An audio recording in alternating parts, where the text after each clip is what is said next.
วิธีบ้านนอกวิชาบ้านนอก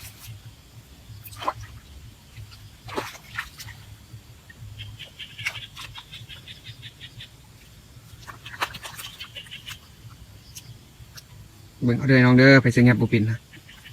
อาจารย์สมัย2010นักเชี่ยวชาญทางด้านกบสมัย2010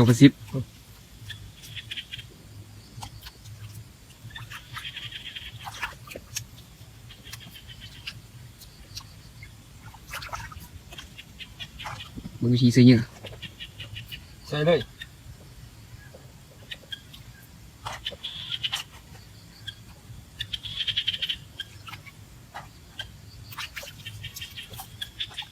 เปลี่ยนหลังที่3เลยเนาะใส่หลังที่3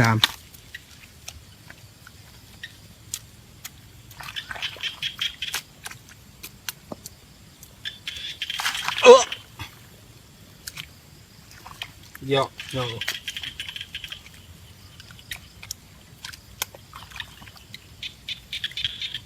ผู้ใส่กันหน้าตาดีมีนาเฮ็ดใส่แงบหมาน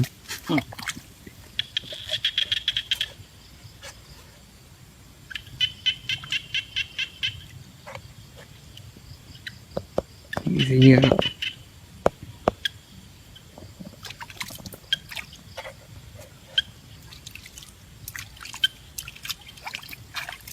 โอเค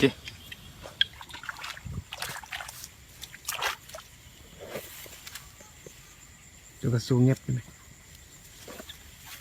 น้ำอะไรวะ อันที่4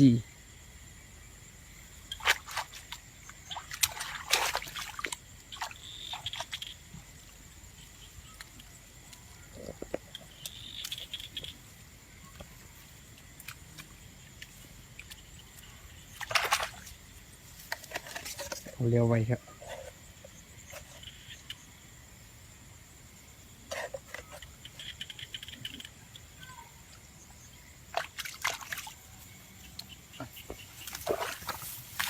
3-4ตัวเ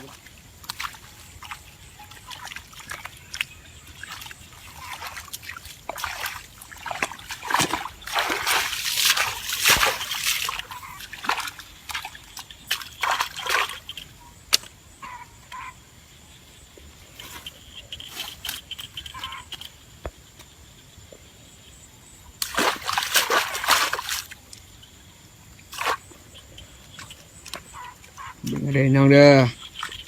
ที่กันหากินตามภาษาบ้านนอก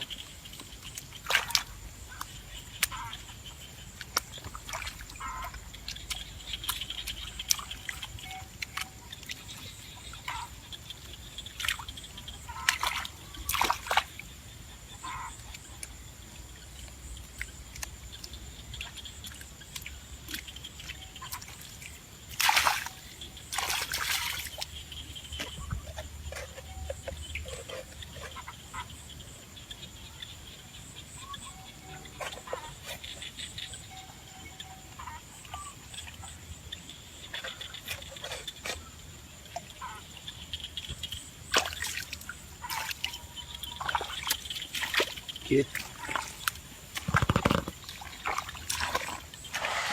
เอาเนาะกำลังสยามเนาะ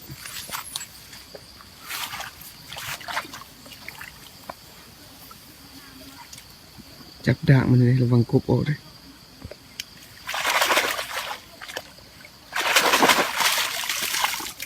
จักตัว ตัวเดียว ใช่ตัวเยอะขนาดแม่นี่ โอเค เอาที่เด้อไอ้เซนได้อีกแล้วไอ้เซนกบ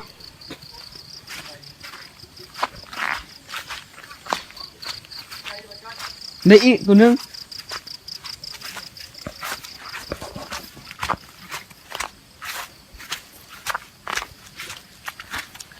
เขาใส่เถอะวะ นี่จ้ะเอา ลืม เจ๊เอากลมมาเบิ่งดูเอากลมมาเบิ่งดูยังบริษัทไทยน้ำเงียบเนาะ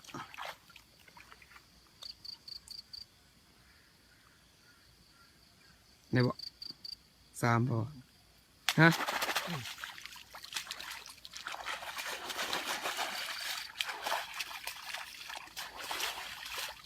จักดู สาม คักไหลน้องเลยสามตัวนี่กบนี่ โอเค เอาหลังนี้อู้เราคุ้นขนาดเลยหลังนี้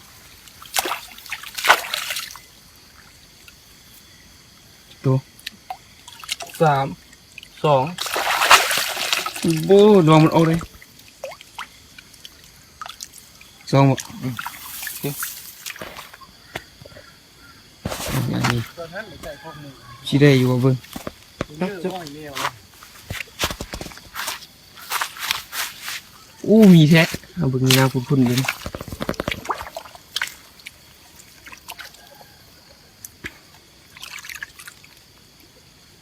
จักตัว สอง สองไอ้เสิร์ สองวันนี้ฮะ เออ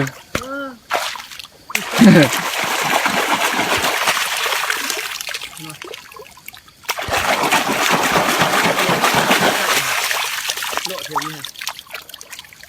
พอแล้ว โอเค